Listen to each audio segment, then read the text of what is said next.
Y seguimos aquí en Sapiens. Tenemos a Denis Astelar. Lo saludamos rápidamente. Denis, muy buenos días. Buenos días, preciosos, ¿cómo estáis? Muchas gracias por contactarme. Denis, vas a realizar una conferencia próximamente aquí en el Principado de Andorra. Cuéntanos cómo surge la idea. ¿Quién estáis involucrados? Pues mira, la asociación Marc Yeye, que es la asociación de ayuda al duelo, me contactó y un día pues me dijo, oye, ¿quieres venir? Y he hecho alguna cosita con ellos alguna vez, pero de temas siempre muy centrados en su especialidad.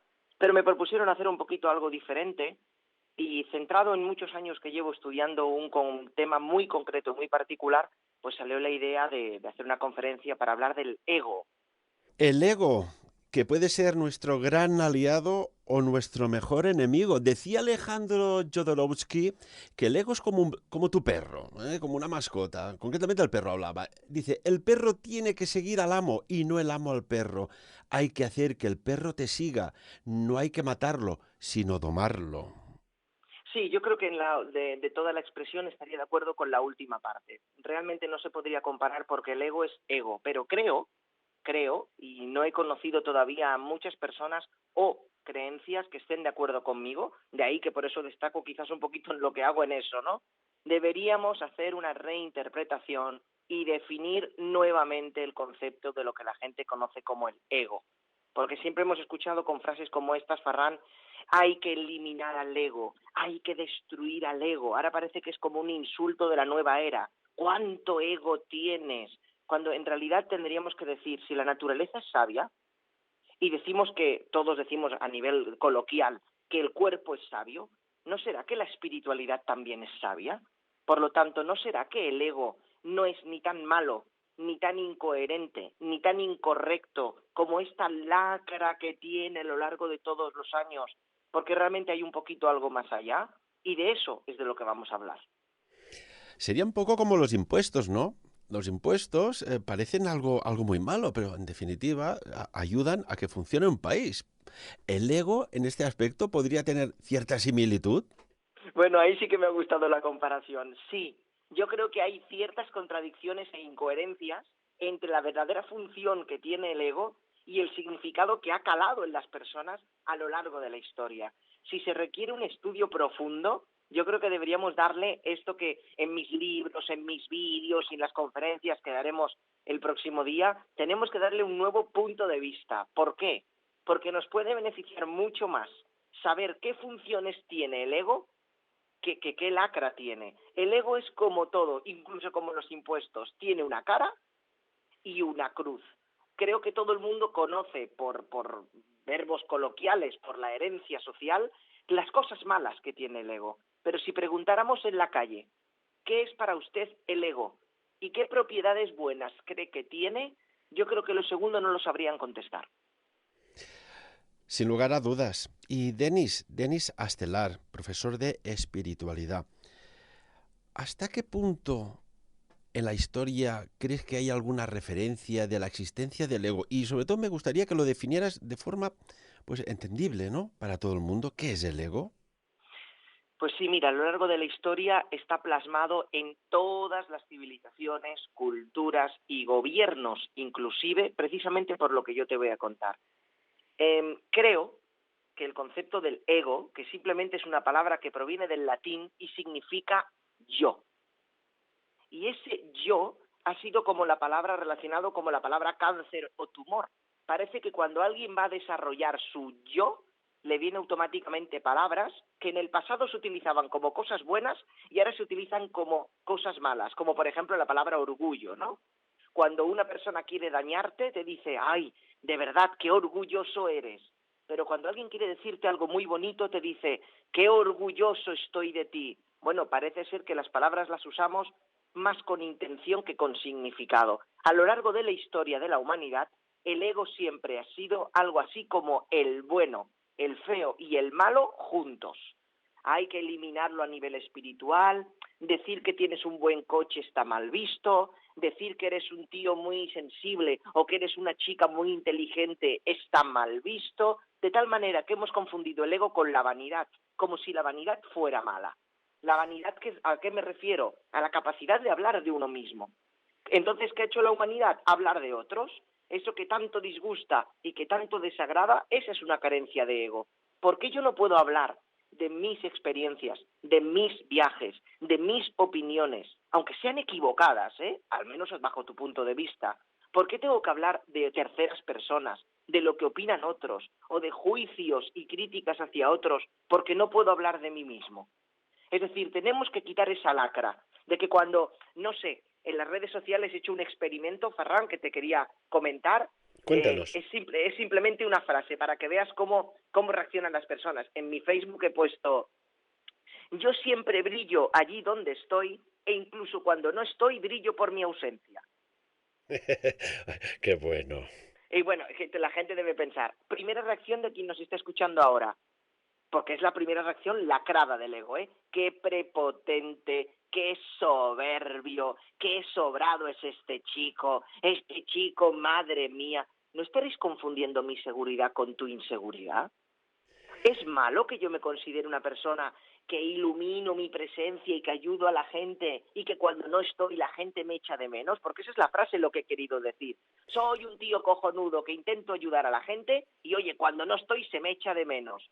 Mira, te voy a poner un ejemplo a ver cómo lo analizas si ya en aquel momento histórico, bíblico, que a día de hoy aún resuena, allí el ego actuó desde la parte más oscura. Un juicio. Está Barrabás y Jesús el Nazareno. Poncio Pilatos está convencido de que cuando diga al pueblo a quién salvar, pedirá la salvación a Jesús el Nazareno.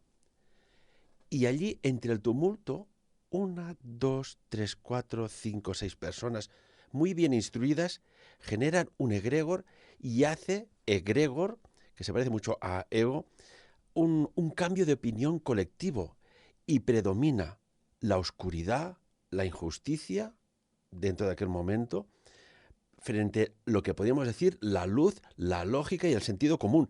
¿Qué sucedió allá? ¿Fue un claro ejemplo de ego de unos pocos que dominaron al resto del colectivo de ciudadanos? Así es. Por ejemplo, egregor es una palabra también derivada de la antigüedad que significa demonio o mala influencia, lo que la gente llamaría magia negra o influencia de los demás. Un egregori o un egregor es lo que actualmente se conoce como un demonio o un bajo astral. Uno, ¿qué significa un egregor? Yo puedo estar hablando contigo y contaminándote de tal manera que hasta que yo detecte cuáles son tus miedos y volverlos en tu contra. Si tú tienes miedo en perder tu puesto de trabajo, ¿cuál es mi egregor? Yo te digo que hay compañeros de trabajo que te pueden quitar tu puesto y consigo dos cosas. Uno, que me apoyes y dos, que estés en contra de mis enemigos. Y eso es lo que sucedió y tenía que suceder así, en esta metáfora religiosa, porque al fin y al cabo es un reflejo de la humanidad. 4 podían elegir a la salvación, la sabiduría y la verdad, y el otro 96% eligieron la corrupción, el ladrón y al falso, que como veis, 2000 años después seguirían eligiendo a Barrabás, por lo visto. En ese momento, en esa parte bíblica que me has comentado, el hombre asesinó a Dios, por lo que puedes llegarte a dar cuenta de cómo hemos llegado hasta aquí tomando ese tipo de decisiones. A tu pregunta, sí, el ego ahí que hace, cuidado con que este sabe más, que este dice que tiene poder, que este dice que nos va a quitar todo, ojo, ¿cómo hace la política actualmente? No votéis a ese, que ojo las pensiones, ojo con tu casa y ojo con ese que quiere privatizar no sé qué.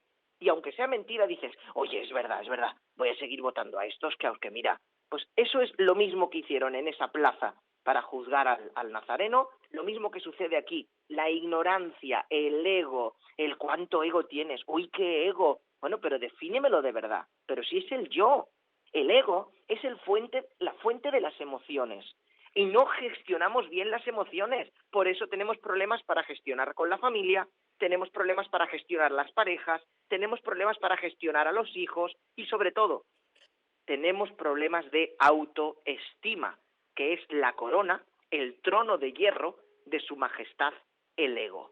Sí que tiene cosas malas, pero nunca nos hemos puesto a sentarnos un concilio, como dices tú, de sabios, que aunque sean 4 ante toda la humanidad, que digan, oye, ¿no os habéis dado cuenta que el ego es como un carburador de coche? Que todo el mundo puede decir que es malo, pero en realidad nadie sabe para qué funciona. O aquello que siempre, Ferran, te cambio, corrígeme por favor que siempre os lo cambio. ¿Qué es aquello que decía la medicina que te podían extirpar porque no servía para nada? ¿El bazo? No.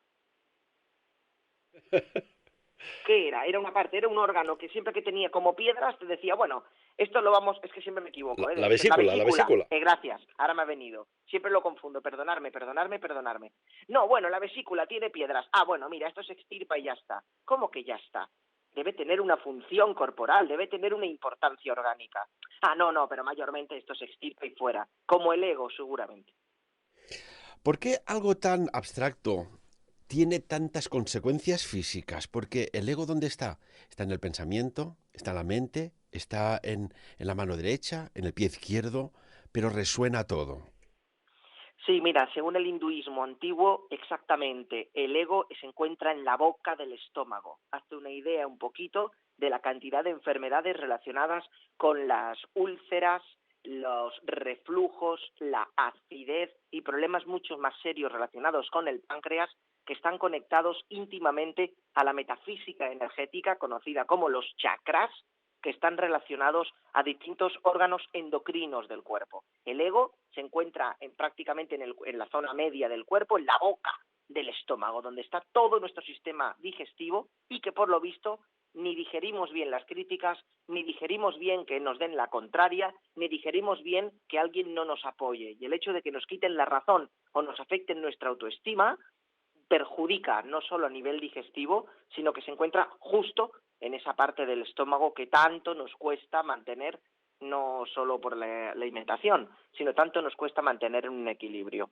Sí, es algo abstracto, pero es que las emociones, que es lo que gestiona, también lo es, no se pueden medir en un tubo de ensayo y es lo que hace que cometamos los mayores errores de nuestra vida.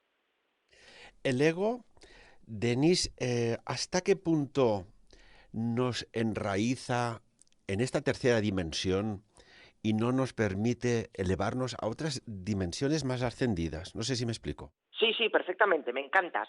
Y como me encantas, pues así estamos. Te contesto. Nos enraiza totalmente a la tierra, pero claro, si nos dejamos argumentar, lo entenderemos. La parte que nosotros llamamos energética o espiritual, que conocemos como el alma o el espíritu, es conocido desde los orígenes del tiempo como nuestra identidad inmortal. Es decir, aquella que reencarna, reentra en la carne y renace una y otra vez, una y otra vez. Y por lo tanto es la inmune a la muerte, la inmune a las enfermedades, la inmune al fin de los tiempos. Sin embargo, el ego no. Al ego, que hemos definido hoy, que me has dicho que lo definiera de una manera muy sencilla, es el yo solo vive una vez. Es decir, nace aquí y la espicha aquí. Y por lo tanto no le interesa nada espiritual. Solo quiere salud, dinero y amor. O lo que nosotros conoceríamos como calidad de vida. El ego no entiende de espiritualidad porque no va a sobrevivir a ella. Por lo tanto, ¿qué ha hecho la espiritualidad incorrectamente desde mi punto de vista? Condenar al ego.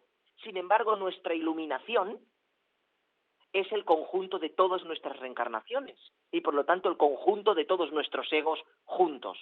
Gracias a ese papel de actores llamado ego, al final el actor puede conseguir el Oscar. Por lo que no, el ego y el espíritu no son amigos, pero no son enemigos. Simplemente que el espíritu quiere liberar karma, equilibrar chakras, limpiar capas del aura y ser más bueno, mejor y toda esta parte tan bucólica y bonita que nos gusta y que el 99% de la gente no practica. Y el ego te dice, mira, déjame de tonterías, a mí dame un plato caliente, un techo caliente y una cama caliente y déjate de tanto rollo maquiavélico, porque yo ni he nacido con esas capacidades ni voy a sobrevivir a ellas. Y por lo tanto, coexistir entre el mundo espiritual y el ego es el mismo trabajo que tenemos en conectar nuestro cuerpo, nuestra mente y nuestro espíritu, imagínate. ¿El ego hasta qué punto, Denis, puede bloquear? A ver cómo lo explico, ¿eh? Vamos a poner un ejemplo. Una familia pierde un ser querido. ¿Hasta qué punto el ego de la familia que aún sigue en vida puede bloquear el tránsito a esta persona que ya está fallecida, pero que aún está en aquellos momentos, en aquellas horas y aquellos días de transición? Pues mira, en términos espirituales, que hemos cambiado de términos, no les puede influir en absolutamente nada. En términos espirituales, cuando el espíritu abandona el cuerpo, no solo es completamente consciente de su identidad original, sino que no le ata absolutamente a nada aquí. No deberíamos confundir la espiritualidad con el espiritismo, que es esa corriente de pensamiento que cree que los vivos tienen que ayudar a los difuntos a cruzar a la luz. La espiritualidad lo que nos enseña es que deberíamos pedir a los difuntos que nos envíen luz a nosotros, porque ellos están más cerca de la luz que nosotros. Estamos enlatados en un ego que no nos permite recordar. Gracias, entre comillas, al ego, tenemos esa amnesia que hace que no recordemos todas nuestras vidas anteriores y podamos ser libres. Por lo que tu pregunta, en nada. Es más que el ego nos enzarce en sufrimiento, en el y si no hubiera ido allí, y si no hubiera cogido ese día el coche, y si aquel día el avión no lo hubiera cogido. Es más nuestra autotortura y a nuestro juez más implacable el que nos tortura, porque como te he repetido, el ego y el espíritu no tienen conexión. Por lo tanto, el ego no tiene ningún tipo de influencia sobre un difunto o sobre alguien que está en contacto con nosotros, porque siempre lo va a estar, pero es más un beneficio o algo perjudicial para el vivo que para el difunto. Mira, la única ventaja primera que tiene el difunto es que lo primero que hace es liberarse del ego. Y por ejemplo, hay otra cuestión interesante que me gustaría tocar contigo, y es cuando hay un ambiente, una atmósfera cargada de ego, que no es una persona que lo emana, sino que son un conjunto, y hay una persona, pues podríamos decir, normal. ¿Qué puede hacer, qué mecanismos de defensa puede y debe tener esa persona individual para protegerse y liberarse de esa, podríamos decir, ese bombardeo de ego externo? Sí, porque como ves, existen dos tipos de ego, como bien defines. El equilibrado y el sano, que es el que yo intento hablarte y el que daremos en la conferencia, y ese ego corrupto, soberbio, prepotente y sobrado. Ya que te gustan las comparaciones, siempre he comparado el ego con la petanca. ¿Sabes el juego este del parque de la petanca? ¿Y tanto? Te tienes que estar cerquita, pero si te pasas un poquito o te quedas muy lejos, la gente que se queda muy lejos es la que ni tiene personalidad, ni carácter, ni autoestima, ni identidad propia. Pero el que se pasa de migas es el que se cree un dios reencarnado, el ser más especial, la persona más preparada del planeta, y al final ya lo dice la frase que quien venga de redentor acabará crucificado, ¿no? El ego va en contra de todos los intereses del poder, de todas las organizaciones que necesitan manipular y que requieren de adeptos y de personas sumisas para seguir existiendo. Por lo que esa persona que tú has definido sería libre, independiente a ese tipo de organismos. Cuando yo voy a un centro, y llámalo secta, como me acabas de contar, de que todo el mundo tiene ese ego y está vinculado a esa fantasía, y yo me considero una persona normal que no conecto con ello, es porque no nutres su ego. No, inclínate ante el gurú, no sé qué, pero ¿qué gurú? Si tiene ropa interior, tiene que comer y tendrá que ir al baño como yo. Tendrá más sabiduría, tendrá más conciencia, estará más preparado, pero vamos, que es mortal, que comete errores y que es humano, no nos olvidemos. Ah, no, no, es que yo sigo mucho a este ser, porque a mí me ha enseñado, perdona, y a mí también me ha enseñado un camarero, mi madre, un amigo, e incluso tú mismo hablando hoy contigo con las preguntas que haces. Ese tipo de pasarnos del ego normal humano que defines al ego divino o al ego ya diva, ahí es donde ya nos hemos pasado de la rueda de la petanca. Por lo que a tu pregunta, ¿qué tenemos que hacer? Bueno, lo que hice yo hace unos días, donde me invitaron a una cadena de televisión para hacerme una entrevista, o eso me dijeron por teléfono, y cuando me microfonaban y me pasaron al plato, bueno, pues me esperaban 4 personas para debatir contra mí, no conmigo. Y ya cuando ya vi el ambiente, donde en pocos minutos me llamaron estafador, psicótico, enfermo mental, que tengo imaginación demasiada, ¿qué hice? Sonreír, mostrar humildad, que la humildad, ¿qué significa? Yo tengo mi ego y lo respeto, tú tienes tu ego y lo respeto. No puedes faltarme el respeto porque yo ya me respeto. De hecho, la humildad es un gran poder que tenemos. Claro, pero es que sin un ego equilibrado no hay humildad. Por eso lo relacionamos. Cuando una persona se pasa de ego, tú dices, jope, qué poca humildad tiene este hombre. No, poca humildad no, cuánto ego sobrado tiene. Tendríamos que, no sé, por buscar también una similitud, hablar de un ego bueno y un ego malo, así como hay el karma y el dharma. Sí, sí, mira, yo te lo defino muy rápido, para que veas que todo viene explicado. Y aunque realmente tenemos poquitos minutos y sabes que yo Dos hablo mucho minutos. como una metralleta, vale, pues te acabo. El ego sano. El ego sano es aquel que dices, primero yo y luego tú. Yo no sé, bueno, ya lo definiremos otro día, ya lo hablaremos más, pero ese es el sano. Primero yo tengo que aplicarme mi sabiduría, primero yo tengo que superar mis miedos y primero yo tengo que pasar mis pruebas y luego te las paso a ti. ¿Y el ego malo cuál es? Primero yo y a ti que te den. Y esa es la diferencia. Siempre es el primero yo, ¿eh? Pero no es lo mismo primero yo experimentar algo, no sé, un viaje a no sé qué país y luego yo te lo cuento, al que te dice que ha juzgado un país que nunca ha pisado.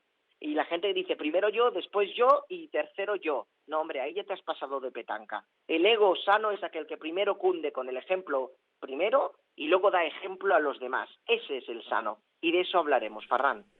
El ego, y para acabar, es algo que puede ser como una barrera invisible, es como la radiación, sabemos que existe, que hay isótopos radioactivos, pero que no los vemos, no los olemos y no los podemos tocar, pero que existe y que nos impide quizás alcanzar cosas que nos llevarían a la deidad.